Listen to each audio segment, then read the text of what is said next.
दोस्तों नमस्कार और आप सभी का एक नए एपिसोड में बहुत बहुत स्वागत है। मैं हूं सोहित मिश्रा। आज तक मैंने इस चैनल पर कई सारी खबरें की हैं और अधिकांश खबरों के बाद जब मैं कमेंट सेक्शन देखता हूं तो उसमें दिखाई देता है कि लोग चिंता कर रहे हैं कि अरे क्या भविष्य है हमारे देश का, अरे महाराष्ट्र का कुछ होगा या नहीं होगा। ऐसे में आपकी इसी चिंता को दूर करने के लिए मैं मुंबई से 350 किलोमीटर दूर एक गाँव में आया हूँ और ये गाँव यकीन मानिए अगर इस तरह का गाँव पूरे देश में होता है तो देश का जो पूरी छवि है वो रातों रात बदल सकती है। आप सोचिए मैं एक ऐसे गांव में आया हूं जहां पर लिखा गया है दीवारों पर कि इस गांव में अगर कोई गाली देता है तो उसे 500 रुपए का दंड देना होगा। इस गांव में बच्चों को कहा गया है कि शाम 7 से 9 बजे तक आप मोबाइल का इस्तेमाल नहीं कर सकते। यहाँ पर से एक सायरन बजती है और 2 घंटे बच्चों को पढ़ाई करना अनिवार्य है। ये एक ऐसा गांव है जिसने जब एक ऐसे समय में जब महाराष्ट्र में लगातार जात पात बढ़ते हुए नज़र आ रहा है, कई जगहों पर हम देख रहे हैं जात पात की राजनीति शुरू हो चुकी है, तो इस गांव ने यह तय किया है कि इस गांव में कोई जात पात नहीं होगी। ये महाराष्ट्र में मुंबई से 350 किलोमीटर दूर अहिल्यानगर में स्थित सौंदाड़ा ग्राम पंचायत है, जहां पर यह फैसला लिया गया है बहुत समय पहले ही कि विधवाओं की भी जिंदगी होती है। तो एक ऐसे समय में जब हम शहरों से बहुत उम्मीद लगाते हैं और शहरों में हम देखते हैं कि लोग एक दूसरे के धर्म को देखते हैं, एक दूसरे को जात को देखते हैं, जब भी एक दूसरे से बात करते हैं तो केवल नफरत नज़र आती है, एक दूसरे को गाली गलौज देते हैं और यहाँ पर लिखा गया है कि अगर कोई गाली देता है तो 500 रुपये का दंड देना होगा। इस गांव में कई सारे नियम ऐसे हैं जो अगर इस पूरे देश भर में लागू हो जाएं तो इस देश भर में जो देश की उन्नति है और देश में जो नफरत फैल रहा है वो अपने आप खत्म हो जाएगा। आइए आपको समझाते हैं कि ये क्यों हुआ, किसने किया और क्यों ये किया जा रहा है, उसका क्या अर्थ है। और जब विकास को केवल रास्ते बनाना या ब्रिज बनाना समझा जाता है, ऐसे में विकास के नाम पर ये एक अलग तरह का प्रयोग क्यों हो रहा है, आज बात करेंगे। शुरुआत हम करते हैं इस गांव के सरपंच से। शरद जी, आपका बहुत बहुत स्वागत है। मैं अभी बता रहा था कि आपके यहाँ पर जो दीवार है वहाँ पर लिखा गया है कि गाली देंगे तो 500 रुपये का दंड होगा, या अभी तो बहुत जगहों पर आपके गाँव की चर्चा है क्योंकि आप लोगों ने ये तय किया है कि गांव में कोई भी जात पात नहीं होगा।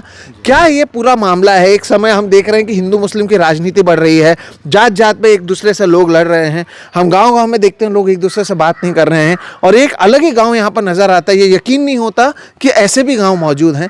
क्या हुआ था, क्या फैसले लिए गए हैं, अगर ये सब बताएं। हमने जाति मुक्त गांव कास्ट फ्री विलेज 5 फरवरी को जो ग्राम सभा हुई उसमें घोषित किया है और ये ठराव बहुमत से पारित किया है। हमारे गांव में जो भी कोई समाज के लोग हैं वो सब एक मानव जात ही एक है, मानव जात को ही धर्म माना जाएगा और जो आपस में बर्ताव करेंगे वो सब एक ही रहेंगे। भारत माता के सुपुत्र रहे ऐसे ही बर्ताव एक दूसरे से करेंगे। और अभी हम देख रहे हैं कि महाराष्ट्र में और देश में ऐसा अलग सा माहौल बन गया है जो हम अभी इंसानियत कहीं नहीं देख रहे, सभी जाति पाति में बढ़ चुके हैं और ये कुछ गलत है जो भारत को कभी महासत्ता नहीं बनने देगा। अभी महाराष्ट्र में कुछ बीड़ जैसे ज़िले में हम देख रहे हैं कि जातीय तनाव बहुत ही डेंजर हो रहा है, बहुत ज़्यादा बढ़ गया है। इंसान जो दोस्त है एक दूसरे को छोड़कर कभी खाना नहीं खाया, वो अभी एक दूसरे से बात नहीं कर रहे। अगर कुछ सामान खरीदना है तो वो कौन सी जाति वाले का दुकान है ये देखा जा रहा है। जी मैं लोगों को बताऊं जिन्हें पता नहीं है, बीड़ जो महाराष्ट्र का एक जिला है जिसकी बात सर कह रहे हैं, वहाँ पर पिछले कुछ सालों में जो जातीय संघर्ष है वो इतना बढ़ चुका है कि लोग अगर उसी के जात वाले का दुकान नहीं होगा तो वहाँ से सामान नहीं लेते हैं, उनके शादियों में नहीं जाते हैं, एक दूसरे से बात नहीं करते हैं। तो उसका उदाहरण दिया जा रहा है। तो ये सारी चीज़ें देखते हुए आपने यहाँ पर क्या फैसला लिया? यही सब देखकर हमने ये फैसला किया कि ये जो बाहर चल रहा है वो हमारे गांव तक भी आ सकता है, इसलिए ये हमारे गांव तक ना पहुंचे। हमारे गांव में जो अभी आपसी सलोखा है, जाति पाति सब छोड़कर हम एक हो चुके हैं। ये सब हमारे तक आकर हम भी ऐसे ही बिगड़ सकते हैं। हमारे भेजे में भी यही जात पात का जो बीज बोया गया है वो हम भी उसी तरह से बर्ताव एक दूसरे से कर सकते हैं, ये न हो, इसीलिए हमने ये ठराव पारित किया है। जी, तो एक तो आपको मैंने बताया कि कैसे इस गांव में अब ये तय किया गया है, क्योंकि जात पात के को लेकर एक दूसरे से लोग लड़ रहे थे, जात पात ने पूरे गांव को घर घर को बांट दिया था, तो उसे कैसे खत्म किया जाए उसके ऊपर एक रेजोल्यूशन पास किया है, जिसके बारे में शायद बहुत जगहों पर रिपोर्टिंग भी हुई है। लेकिन उसके अलावा भी ये क्यों किया आपने कि अगर गाली देंगे तो 500 रुपये दंड है, अलग अलग जगह पे पूरे गांव भर में मैंने बहुत जगह पर देखा लिखा हुआ है, क्यों ऐसा किया? 500 रुपये दंड है, क्या इसके पीछे का लॉजिक है? मुझे लगता है आपके बाद और भी कई जगहों पर यह हुआ है, क्यों किया गया? महाराष्ट्र में ये फैसला करने वाली हमारी पहली ग्राम पंचायत है। हाँ। हम अक्सर देखते हैं जब एक दूसरे से झगड़ते तो जो झगड़ने वाले दो जो आदमी होते वहाँ ना माँ होती है ना बहन होती है, लेकिन सभी गालियाँ माँ और बहन पे दी जाती है। वहाँ पे हम वो महिलाओं का अपमान करते हैं, तो ये बहुत गलत बात है। और अक्सर देखते हैं हम, अगर दोनों में गाली ना दी जाए तो वहाँ झगड़े ही नहीं होंगे और झगड़े नहीं होंगे तो पुलिस स्टेशन तक ये मामला नहीं जाएगा, कचहरी तक नहीं जाएगा, कोर्ट में नहीं जाएगा। हमारा उसमें जो टाइम वेस्ट होता है, पैसा वेस्ट होता है, ये भी बचेगा। और ये सब बंद करने के लिए हमने ये फैसला लिया कि कोई भी गाली देगा तो 500 रुपये दंड दिया जाएगा। किसी पर मारा आपने फाइन? ऐसा गांव में हुआ है? 13 लोगों पे फाइन मारा। 13 लोगों को फाइन भी मारा गया। हाँ। उसके बाद क्या इम्पैक्ट हुआ जब आपने देखा कि फाइन भी मारा जा रहा है? क्या झगड़े कम हुए, गालियां बंद हुई? अब क्या परिस्थिति है? ये शुरू करने का मुख्य हेतु यही था क्योंकि फाइन मारना या फिर पैसा वसूलना ये तो उद्देश्य नहीं था।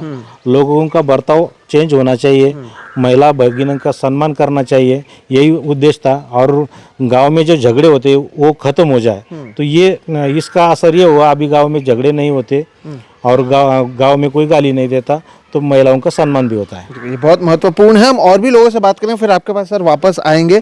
गांव में जो और लोग हैं उनसे भी पूछते हैं कि महिलाएं हैं बड़े पैमाने पर, उनसे पूछते हैं कि पहले क्या था अब क्या था।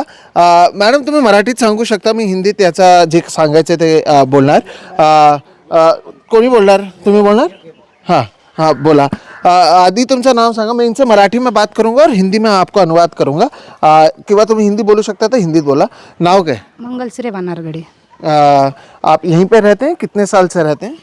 माझ्या लग्नाला 25 वर्ष झाली। अच्छा, ये कह रहे हैं इनके शादी को 25 साल हो चुका और यहाँ पर रह रहे हैं। पहले मॅडम आधी कसा होता, हे जे सांगतात की आता जातपात आम्ही मानत नाही, आधी कसा होता, काय परिणाम होता, आता काय झालेलं आहे, काय तुम्हाला याचं दिसतंय हे सांगा जरा। म्हणजे पहिल्यांदा जास्त गावामध्ये थोडेफार व्हायचे एखाद्याचे भांडणं बिणणं, तर मग गावात जातीवर वाद व्हायचा, हा फलाना जातीचा तर तमुक जातीचा।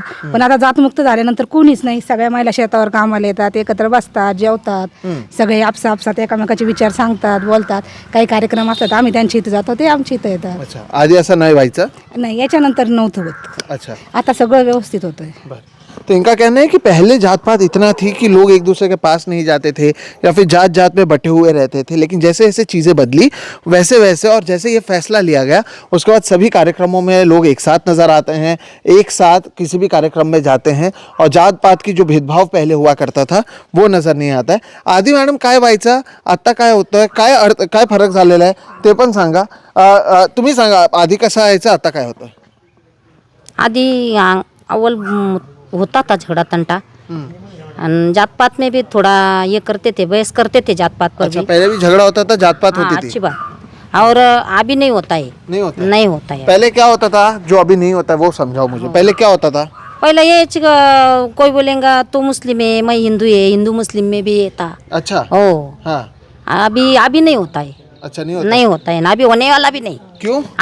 अभी हमारे सरपंच है ना, हाँ, इनने बहुत अच्छा निर्णय लिए। अच्छा, ओ अच्छा, और हमारे इसमें जब भी नहीं होता, हमारे बच्चों के इसमें तो नहीं होने वाला। नहीं होने नहीं वाला। होने वाला। चलो, तो हिंदू मुस्लिम जो इस देश की सबसे बड़ी परेशानी है वो कहीं ना कहीं कम होने की कोशिश इस गांव में हो रही है, ये देखने मिल रहा है। आप यंग हैं, आपसे भी जानना चाहेंगे क्या इम्पैक्ट है पहले में और अभी में, कितना इम्पैक्ट आप देखते हैं? और यहाँ पर उसके अलावा भी देखा गया है कि लिखा गया है बच्चों को शाम को 7 से 9 मोबाइल फ़ोन यूज़ नहीं करना। तो मुझे कोई बता रहा था सायरन बजता है, क्या होता है वो सब भी बताएं ताकि लोगों को पता चले कि ऐसी भी चीज़ें हो रही हैं। हाँ, 6 बजे सायरन बजता है, क्योंकि अभी की जो हमारी जनरेशन जनरेशन है, जो छोटे बच्चे हैं, सभी में जो सोशल मीडिया मोबाइल जो चल रहा है, इसकी वजह से सभी सब कुछ बिगड़ रहा है। वहाँ पे कास्ट का भी दिख रहा है, सभी बच्चे बोलते हैं, अगर गाली भी दो तो गाली में कास्ट का भी होता है कि ये वो कास्ट का था, उसने ये बोला है। तो सभी इम्पैक्ट सोशल मीडिया के द्वारा ज़्यादा पड़ता है, क्योंकि गालियाँ तो उसमें दिख ही जाती है ना, अगर गाँव में भी नहीं बोलो हो तो। और स्टडी में भी बहुत कुछ, मतलब अभी अगर स्टडी तो बहुत मतलब कम कहाँ पे होता है कि जहाँ पे मोबाइल से बच्चे बिगड़ते हैं, गेम्स होते हैं, तो एक टाइम रहना चाहिए ना कि हाँ स्टडी करने के लिए। और फैमिली में जो बड़े लोग हैं उनमें भी बहुत क्रेज चल रहा है कि मोबाइल रील्स देखो, कुछ भी देखो। तो फैमिली में बड़ों को भी हमें टाइम मिलना चाहिए, बड़ों का भी। तो वो टाइम भी फैमिली वाले भी देते हैं। ऐसा नहीं कि सिर्फ बच्चे को मोबाइल मना है, तो पूरे गांव को मना है? पूरे गांव को मना किया है मोबाइल यूज करना भी। और अगर उस समय फिर क्या करते हैं गांव वाले? जो कमेटी है, मतलब जो ग्राम पंचायत के जो मेंबर्स रहते हैं, वो सभी गांव में घूमते हैं, चेक करते हैं। अगर बच्चा बाहर खेलते हुए भी नजर आए ना, तो उसे पनिशमेंट वहाँ भी मिलती है, स्कूल में भी खड़ा करते हैं। अच्छा। तो वो शर्म से पढ़ाई करने लगता है। हाँ। सोचिए कितनी अच्छी बात है कि 6 से 8 बजे तक ना बच्चे ना बड़े कोई भी मोबाइल का इस्तेमाल नहीं कर सकता। मैं आपको इनके स्कूल के बारे में भी बताऊंगा, बेहतरीन स्कूल है। अब तक मैंने आपको क्या क्या बताया, एक जात पात की बात बताई कि कैसे उसे खत्म करने की कोशिश की गई। मैडम ने बताया कि हिंदू मुस्लिम के बीच में जो दरारें थी उसे कम करने की कोशिश की गई। गांव में गालियां नहीं दी जाए उसके लिए फैसला लिया गया। बच्चों से लेकर बूढ़ों तक 2 घंटों तक आपको मोबाइल फ़ोन का इस्तेमाल नहीं करना है। गांव वाले उसकी ध्यान दे रहे हैं। एक ऐसे समय में जब सोशल मीडिया लोगों को बांट रहा है, उसे लेकर फैसला लिया गया। शुरुआत में मैं आपको कह रहा था कि कई विधवाएं रहती हैं, उसे लेकर भी कार्यक्रम हुआ है इस गांव में। और ये आपको समझना होगा मैं कहाँ पर बात कर रहा हूँ। मैं किसी शहर की बात नहीं कर रहा, मैं मुंबई, पुणे, बेंगलोर, चेन्नई, दिल्ली की बात नहीं कर रहा, जहाँ पर बहुत सारे लोग रहते हैं या जहाँ का पॉपुलेशन बहुत अलग होता है। मैं एक गांव की बात कर रहा हूँ, इसलिए मैंने कहा कि ये जो गांव है एक आदर्श गांव बन सकता है, जहाँ पर ऐसे ऐसे फैसले लिए जा रहे हैं जिस पर आप विश्वास नहीं करेंगे। सरपंच सर, पहले आपसे मैं बात करूंगा, फिर मैडम से पूछूंगा। विधवा महिलाओं को लेकर भी आप लोगों की ओर से कई फैसले लिए गए हैं, क्या फैसला लिया गया है इस गांव की ओर से? और ऐसा नहीं है कि अभी लिया गया, मीडिया तो अभी आ रही है और ये जात पात वाला जो आपने अभी फैसला लिया उस पर बातचीत हो रही है। जो मेरी समझ में आई, क्या फैसला लिया गया है विधवा समाज को लेकर और विधवा महिलाओं को लेकर? पहले क्या होता था, अब क्या होता है? विधवा महिलाओं को लेकर हमारे भारतीय संस्कृति में बहुत सारी प्रथाएं हैं। जैसे कि उनका पति का जब देहांत होता है तो वहाँ से वो ऐसा है कि अच्छे कपड़े नहीं पहनना है। शादी उत्सव, ये जो हमारे जो उत्सव होते हैं उसमें भी वो सहभागी नहीं हो सकते।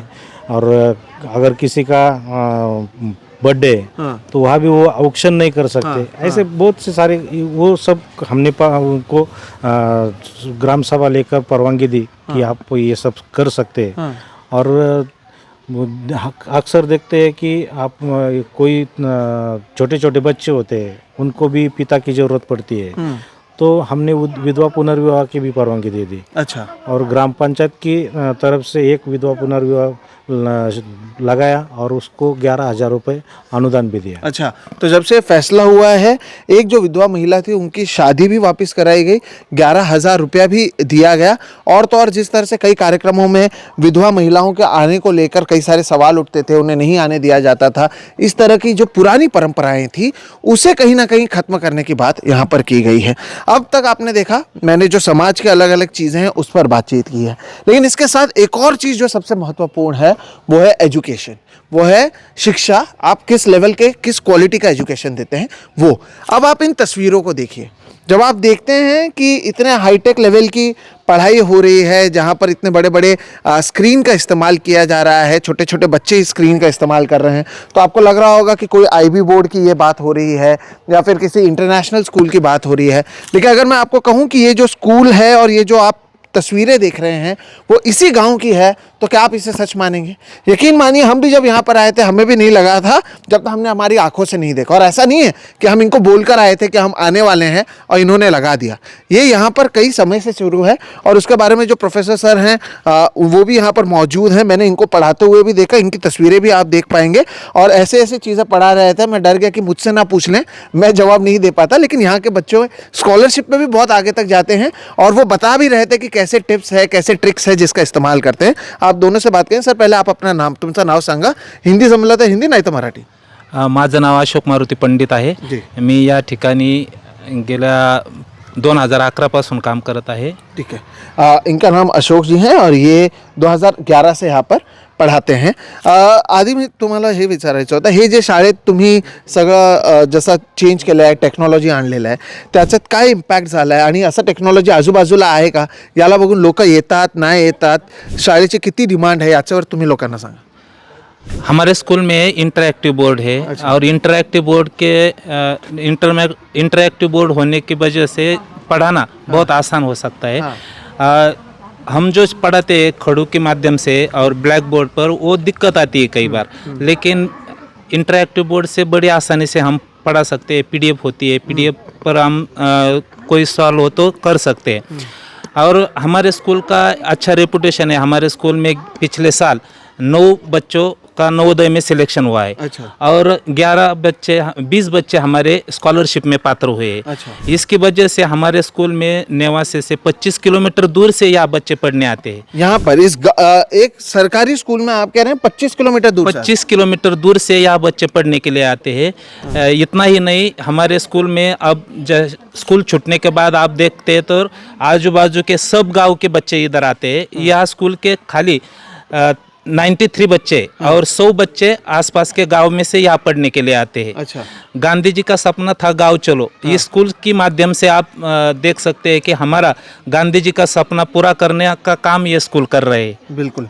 क्या बात आपने कही है कि महात्मा गांधी की बातें आजकल कौन करता है, लेकिन इस गांव में जब से मैं आया हूँ, छत्रपति शिवाजी महाराज से लेकर महात्मा गांधी से लेकर भगत सिंह से लेकर बाबा साहेब अम्बेडकर तक उनकी बातें होती हैं. दोस्तों, क्या ये आदर्श गांव नहीं है? सर, अगर इनका कहना है कि 100 से ज़्यादा लोग बाहर से आ रहे हैं, तो एडमिशन एक सरकारी स्कूल में, मैं अभी भी लोगों को कह दूं, आमतौर पर तो लोगों का ये होता है कि प्राइवेट स्कूल में एडमिशन के लिए भाग दौड़ होती है. 25 किलोमीटर दूर से ये इधर सरकारी स्कूल के लिए आते हैं. आपका नाम भी बता देना. मेरा नाम अनिल टेकने है. मैं पिछले साल से यहाँ पे काम करता हूँ. स्कूल में एडमिशन के लिए बहुत आजू बाजू के गांव से और तालुका प्लेस से भी यहाँ छात्रा और उनके माता पिता आते हैं. तो उसकी वजह है कि स्कूल का जो रेपुटेशन है और यहाँ की जो क्वालिटी है एजुकेशन की वो अच्छी है. इसका कारण अगर आप जान लोगे तो गांव के जो सरपंच है और यहाँ के लोग हैं, इन्होंने स्कूल की देखभाल के लिए, डेवलपमेंट के लिए बहुत कष्ट उठाए हैं. क्या क्या है स्कूल में? मैं देख रहा हूँ सोलार है और क्या क्या है? सोलर सिस्टम है ताकि बिजली यहाँ 24 घंटे मिलती है. उसके साथ में इंटरनेट की सुविधा भी है. अच्छा. उसका भी रिचार्ज से लेकर सभी देखभाल ग्राम पंचायत करती है. ओके. उसके साथ में इंटरैक्टिव बोर्ड है और बच्चों के कॉम्पिटिटिव एग्ज़ाम के लिए उनको सिखाने के लिए यहाँ पे ज़्यादा से ज़्यादा हम पढ़ाई में उसका इस्तेमाल करते हैं. बड़े पैमाने पर मैं देख रहा छोटी बच्चियाँ भी यहाँ पर आती हैं. लड़की को एजुकेशन देने में भी बहुत रुचि नज़र आ रही है गांव की. हाँ, गांव की लड़कियाँ भी यहाँ पे बहुत आती हैं. आती हैं. हाँ, ठीक. सभी लड़कियाँ आती है. लड़कियों के लिए गांव में से 12वीं कक्षा तक एजुकेशन फ्री किया है ग्राम पंचायत. एजुकेशन फ्री है, फ्री किया है. यानी किताब से लेकर किताब सब से लेकर सब फी वगैरह सब ग्राम पंचायत उठाती है. हाँ. तो एक आदर्श गांव क्या होता है? एक आदर्श गांव वो होता है जहाँ पर लोग अच्छे से रहें. जो इन्होंने कहा, महात्मा गांधी क्या कहते थे? महात्मा गांधी कहते थे कि इस देश को आप तभी आगे लेकर जा सकते हो जब इस देश में जो गांव है उसे आप सशक्त बनाएंगे. और एक ऐसे समय में जब हमारे नेता हिंदू मुस्लिम, टीपू सुल्तान, औरंगज़ेब, हिंदू मतलब भगवा, हरा, ये सब में अटके हुए हैं, ये गांव देखिए अपने आप में एक मिसाल तय कर रहा है.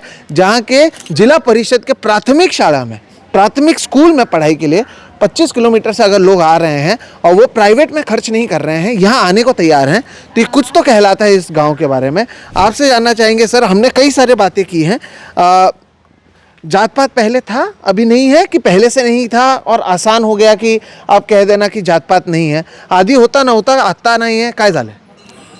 एक 30 वर्षापूर्वी जातपात थोड्या प्रमाणात मानल्यात जायची. हां. इथंच नाही, परंतु या राज्यामध्ये अनेक गावामध्ये जातपात मानल्या जायची. परंतु या गावामध्ये ती थोडी कमी प्रमाणात होती आणि आता जो ठराव झालेला आहे जातपात नसावं, तर आता बिलकुलच मानल्या जात नाही. पण आधी होतं? हा, थोड्याफार प्रमाणात जाणवायचं ती होतं. जसं की काय तुम्हाला असं काय तुम्ही बघितलंय का सर? हो, ते अनुभवायला आलेलं आहे. एक साधारणतः 30-35 वर्षापूर्वीची गोष्ट आहे.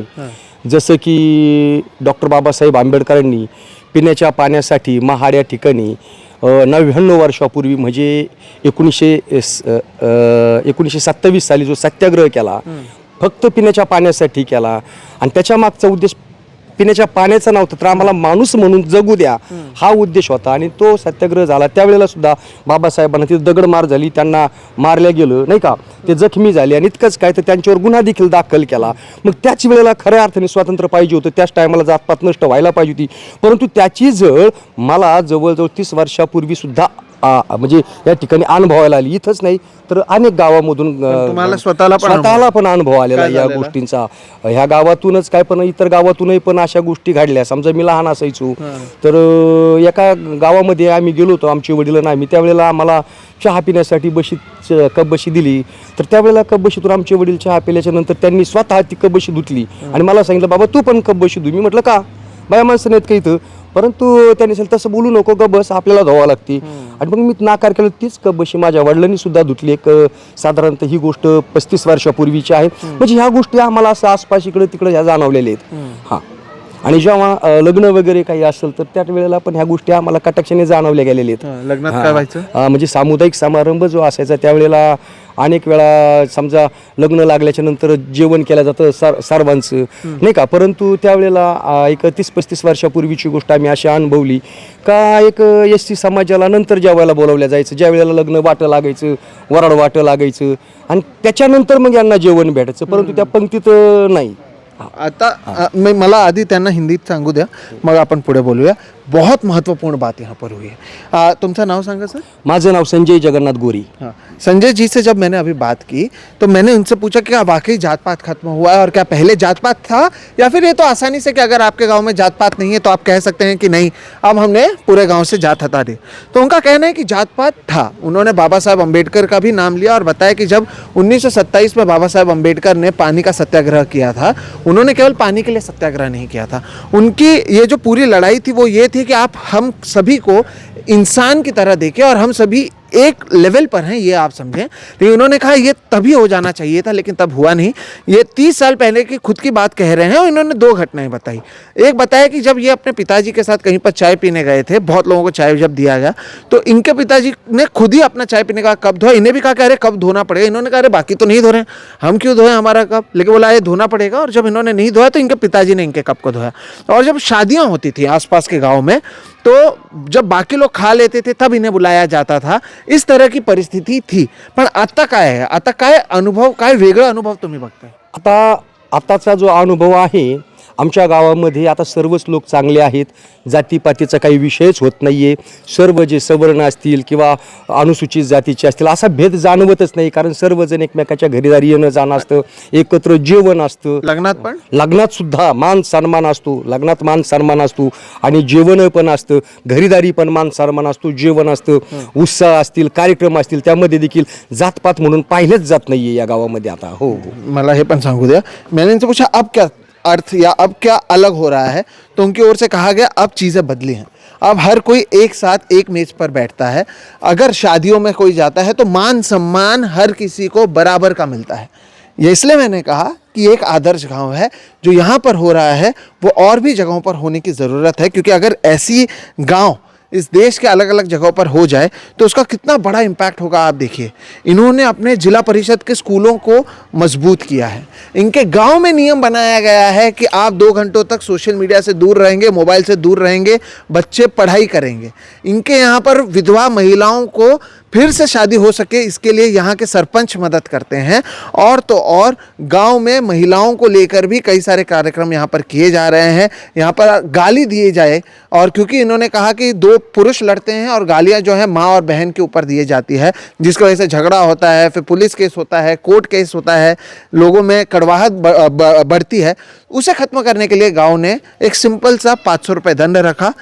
यहाँ पर उद्देश्य पैसे कमाना नहीं था. 13 लोगों को दंड मारा गया, लेकिन उसके बाद गांव में ये जो लड़ाई झगड़े थे वो ख़त्म हो चुके. लोग गालियाँ नहीं देते हैं और यहाँ पर एक साथ लोग अब बिना जात पात के भी रह रहे हैं. ये एक गांव है जो शायद नेताओं के टेंशन को बढ़ा सकता है, क्योंकि अगर इस तरह के गांव हमारे देश में और बढ़ने लगे तो नेताओं की जो दुकान है वो बंद हो जाएगी। इसलिए ये एक आदर्श गांव है और मुझे लगा कि इस गांव के ज़रिए मैं आपको बताऊं कि जब हम कहते हैं कि महाराष्ट्र एक समय क्या था और कहां पर जा रहा है, तो जिस प्रोग्रेसिव महाराष्ट्र की हम बात करते हैं वो आपको मुंबई, पुणे, नासिक या नागपुर में नहीं मिलेगा। ये गांव उसका उदाहरण है कि इसलिए महाराष्ट्र को प्रोग्रेसिव माना जाता था। अगर वाकई कोई छत्रपति शिवाजी महाराज के उद्देश्य पर चल रहा है तो ये गांव चल रहा है, और इसलिए मुंबई से 350 किलोमीटर दूर आकर हमने ये रिपोर्ट आपको करने की कोशिश की है। गांव वालों को एक जगह पर इकट्ठा किया और बताने की कोशिश की कि अगर गांव वाले चाहें और यहाँ पर सही से नेतृत्व हो तो चीज़ें हो सकती हैं, स्कूल चल सकता है, लोग पढ़ाई कर सकते हैं और बिना जात पात, बिना नफरत के लोग खुशी खुशी साथ रह सकते हैं। बस आप अपनी राजनीति और अपने सोशल मीडिया को अपने गांव से दूर रखिए। मैं उम्मीद करता हूं कि इस वीडियो के जरिए आपको इस गांव की महत्वाकांक्षा क्या है ये समझ में आ गई होगी। इसी उम्मीद के साथ मैं इस वीडियो को खत्म करता हूं। वीडियो अगर पसंद आता है तो इसे लाइक करें, ज़्यादा से ज़्यादा लोगों तक इसे साझा करें, और तो और अगर आपने अभी मेरे इस चैनल को सब्सक्राइब नहीं किया है तो वो भी कर लें। हम आगे भी ऐसे अलग अलग रिपोर्ट्स आपके सामने लाते रहेंगे।